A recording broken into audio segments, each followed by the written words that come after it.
விஜயை இயக்கிய இயக்குநர்களை டார்கெட் செய்யும் அல்லு அர்ஜுன். அட்லிக்கு அடுத்து யார் தெரியுமா?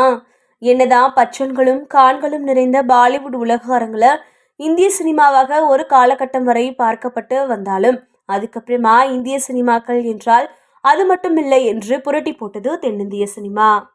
குறிப்பா பேன் இந்தியா அளவில் ஹிட்டான படங்கள் பாலிவுட்டை விட தென்னிந்தியாவில் தான் அதிகம். பாலிவுட் படங்கள் தென்னிந்தியாவை ரீச் பண்ணியிருக்கலாம். ஆனால் தென்னிந்திய படங்கள் பாலிவுட் பாக்ஸ் ஆஃபீஸ்களை டீல் செய்துள்ளது என்பது சமகால நடைமுறையா இருக்கு. இதுல தெலுங்கு சினிமாவுக்கு பெரும் பங்கு இருக்கு. பாகுபலி, பாகுபலி 2, RRR, புஷ்பா, புஷ்பா 2, கல்கி, கிபி 2008-98 என தெலுங்கு சினிமா இந்திய அளவில் பாக்ஸ் ஆஃபீஸில் ஏற்படுத்திய தாக்கத்தை மறக்கவே முடியாது. அதே மாதிரி கன்னட சினிமாவில் KGF 2, காந்தாரா சாப்டர் 1 அப்படின்ற படங்களை குறிப்பிடலாம். இப்படி இருக்கும்போது இந்திய சினிமாவில் பாக்ஸ் ஆஃபீஸ் மன்னனா மாறி நிற்கும் நடிகரா அல்லு அர்ஜுன் தன்னோட புஷ்பா 2 படத்தோட பிரம்மாண்டமான வெற்றிக்கு பின்னர் அடுத்தடுத்து விஜயை வைத்து மிகப்பெரிய ஹிட் படங்களை கொடுத்த இயக்குநர்களுடன் இணைந்து பணியாற்ற முடிவெடுத்து அதுல தீர்க்கமாகவும் செயல்பட்டு வராரு.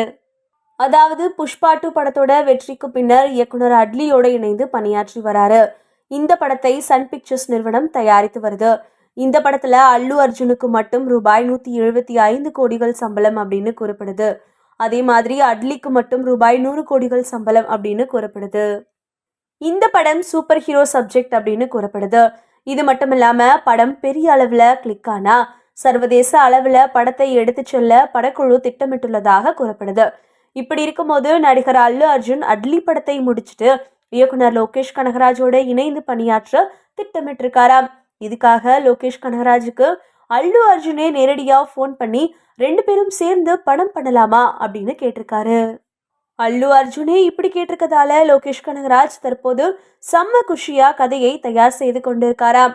இந்த தகவலை கேட்ட கோலிவுட் வட்டாரம் அல்லு அர்ஜுன் தமிழ் சினிமால இருந்து செலக்ட் செய்யும் இயக்குநர்கள் எல்லாம் விஜயை வைத்து மாஸ் ஹிட் படங்கள் கொடுத்தவர்களாக உள்ளார்களே அப்படின்னு பேசிட்டு இருக்காங்க.